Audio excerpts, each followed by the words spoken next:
I want to talk about forgiveness. Let's look at the book of Matthew, chapter 5, verse 44. Love your enemy and pray for those who persecute you. Now, let's look at that part, enemy. That is what I want to talk about. Who are the enemies?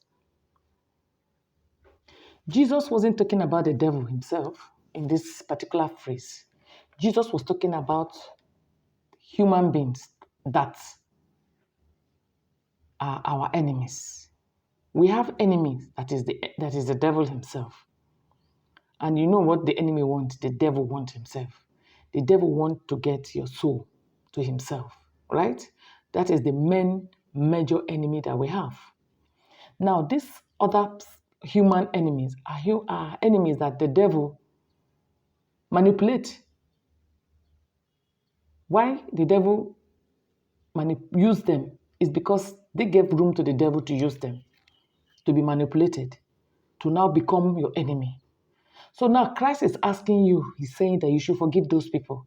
Why is Christ saying you should forgive them? Because Christ knew that those people are not actually the enemy, that the enemy is the devil.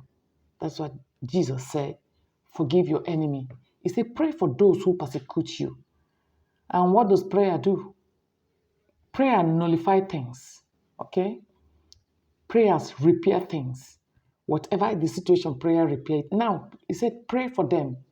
Once you pray for them, that enemy that is using them to frustrate your life, what will happen? God will come and will do what? Intervene. Now, let's go back to what is enemy? Who are enemies? The number one enemy I want to talk about is ourselves.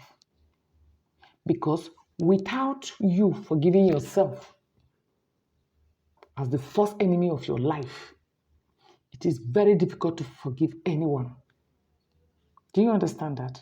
It's difficult to forgive anyone. That is why you find it difficult to forgive. You find it hard to forgive because even you cannot forgive yourself. There are things you have done.